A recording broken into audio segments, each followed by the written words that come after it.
अच्छे लोग दुखी क्यों रहते हैं और पापी पाखंडी लोग हमेशा खुश क्यों रहते हैं और मौज उड़ाते हैं?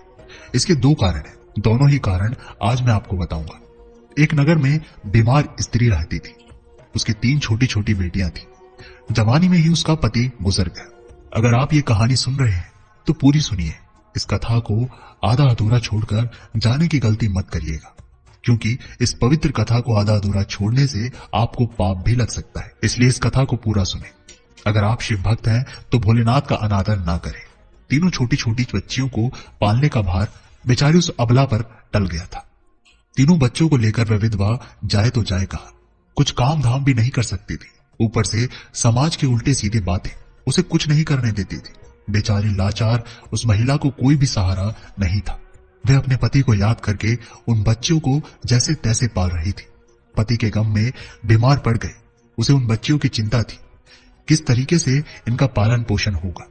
उन्हीं बातों को सोचकर एक दिन उसकी तबीयत और ज्यादा बिगड़ गई और उसका अंतिम समय भी निकट आ गया। धर्मराज का एक दूत उस विधवा स्त्री के प्राण लेने धरती पर आया, लेकिन वहां का नजारा देखकर वो दुविधा में पड़ गया। उसने देखा महिला जमीन पर पड़ी हुई है और उसके आगे पीछे कोई भी नहीं है। सिर्फ उनकी 3 बेटियां उसके ऊपर सिर रखकर पड़ी हुई है और रोई जा रही हैं। ये देखकर उसको दया आ गई और वह बच्चियां अपनी मां को रो रो कर जगा रही थी। फिर दूत ने सोचा कि इनका पति तो पहले ही मर चुका है। अगर मैं इस स्त्री के प्राण लेकर गया तो ये बच्चियां किसके सहारे रहेंगी? कौन इनका लालन पालन करेगा?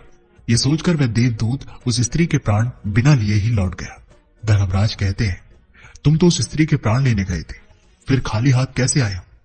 तब देवदूत कहता है, हे स्वामी, मेरी गलतियों को क्षमा करना। मैं चाहकर भी उस स्त्री के प्राण नहीं ले पाया। अगर मेरी जगह आप होते तो शायद आप भी खाली हाथ ही लौट आते। मैं उस महिला की बच्चियों का दुख नहीं देख पाया। वो रो रही थी, उनकी मां को जगा रही थी। उन्हें वहां देखने वाला कोई नहीं था। यदि मैं उस महिला को लेके आता तो उन बच्चियों को कौन देखता? उनका लालन पोषण कौन करता? पृथ्वीलोक के मनुष्य तो इतने स्वार्थी हो गए हैं कि बिना मतलब के तो कोई किसी का सहारा नहीं बनता। यदि कोई मदद करता भी है तो बदले में उम्मीद करता है या फिर उसे अपने एहसान के नीचे जीवन भर दबाकर रखना चाहता है। देवदूत कहता है कि स्वामी, उस महिला को थोड़ा और समय दिया जाए ताकि वह अपने बच्चों को पाल पोस कर बड़ा कर सके। देवदूत की बात सुनकर धर्मराज उसे डांटते हुए कहते हैं, अरे मूर्ख, ईश्वर की बनाई गई सृष्टि में ना कोई एक क्षण घट सकता है। उसकी मर्जी के बिना ना उसे जीवन दे सकते हैं और ना समय से पहले मर सकते हैं। ईश्वर जो करता है सबके साथ अच्छा ही करता है। तुम कौन होते हो विधाता के नियम को बदलने वाले? तुमने उस महिला को ना लाकर ईश्वर के नियमों का उल्लंघन किया है। तुमने बहुत बड़ा अपराध कर दिया है, इसलिए तुम्हें इसका परिणाम भोगना ही पड़ेगा। जिस पृथ्वी के मनुष्य से तुम्हारी ममता है, उस पृथ्वी पर मनुष्य बनकर अपना पाप भोगो।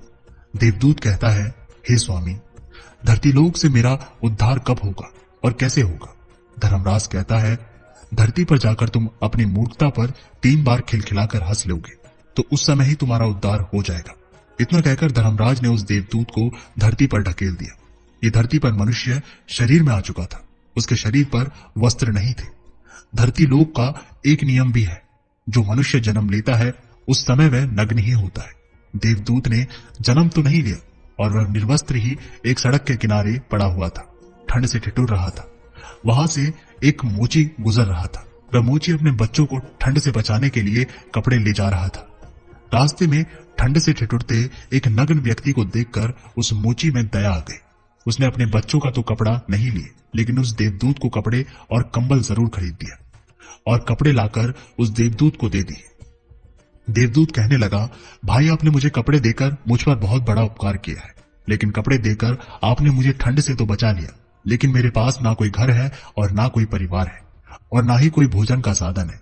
तब मोची बोला, हे भाई, तुम मेरे घर चलो, मैं तुम्हारा सारा खर्चा उठा लूंगा। और फिर मोची देवदूत को लेकर घर पहुंचा। उधर मोची की पत्नी ने देखा उसका पति तो बच्चों को कपड़े लाने गया था।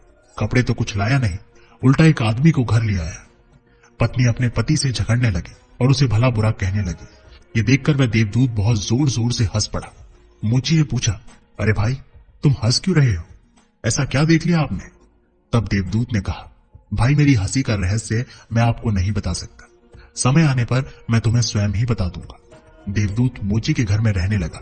और कुछ ही दिनों में उसने मोची का सारा काम सीख लिया। देवदूत के द्वारा बनाए गए जूते और चप्पल खूब बिक रहे थे। कुछ ही दिनों में मोची धनवान बन गया। दूर दूर तक उसके जूते फेमस हो गए थे। यहाँ तक कि राजा महाराजा भी उससे जूते बनवाने का आदेश देते थे। जब वह देवदूत उसके घर आया था, उसकी तो किस्मत ही चमक गई थी। धन की कोई भी कमी नहीं रही, सब कुछ अच्छा चलने लगा।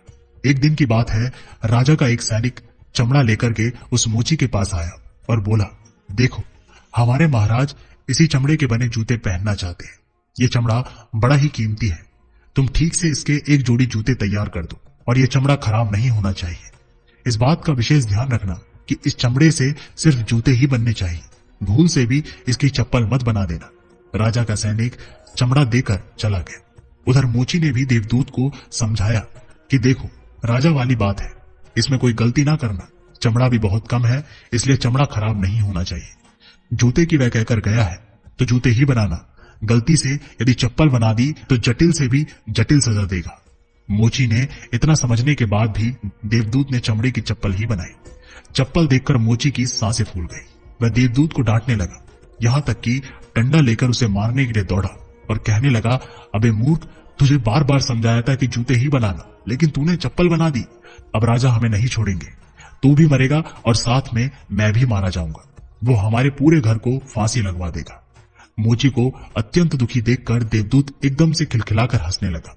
मोची बोला, अबे मूर्ख आदमी, काम बिगाड़कर अब हंस रहा है। वो देखो, जूते लेने राजा का सैनिक आ गया और बोला, भाई, कल जो मैं चमड़ा देकर गया था उसके जूते मत बनाना, चप्पल बना देना, क्योंकि राजा साहब का देहांत हो गया है और यहाँ की प्रथा है कि मरने वाले व्यक्ति को चमड़े की चप्पल पहनाकर अर्थी पर लेटाया जाता है। दूसरे दिन एक बुढ़िया के साथ 3 लड़कियां मोची की दुकान पर आई थी। उनकी शादी होने वाली थी और वे तीनों अपने लिए जूते की नाप देने आई थी। देवदूत ने तीनों लड़कियों को पहचान लिया कि ये 3 वही लड़कियां हैं, वही जिनकी मां को ना ले जाने के कारण आज मैं अपने किए की सजा भोग रहा हूं।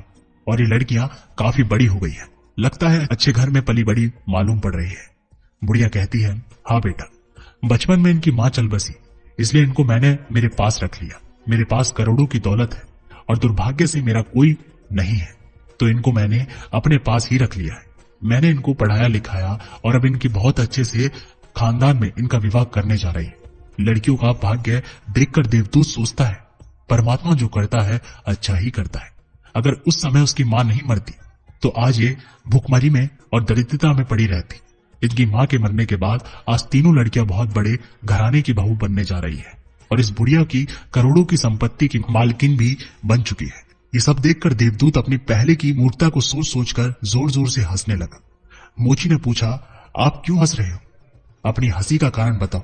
देवदूत मोची से कहता है कि मैं एक देवदूत हूं और अभी जो ये तीनों लड़कियां जूते की नाप देकर गई हैं, इनकी माता को मैं लेने आया था, लेकिन उस समय ये तीनों छोटी छोटी थी और इन पर तरस खाकर मैं इनकी मां को नहीं ले गया और इनके पिता का पहले ही निधन हो चुका था। इस कारण मुझे धर्मराज ने श्राप देकर धरती पर भेज दिया। मैं बिना कपड़े के एक सड़क के किनारे पड़ा था, तब तुम मुझे अपने घर ले आए। उस समय तुम्हारी पत्नी तुमसे खूब लड़ी थी क्योंकि तुमने अपने बच्चे के कपड़ों के पैसों से मेरे लिए कंबल और कपड़े खरीद लिए थे।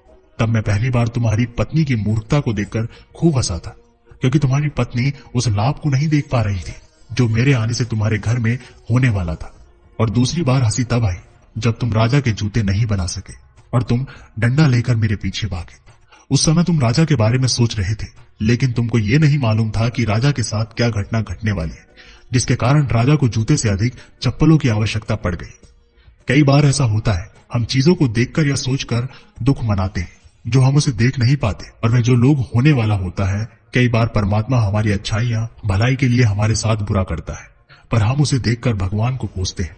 हम उस अच्छे को नहीं देख पाते हैं जो हमारे साथ भविष्य में होने वाला है।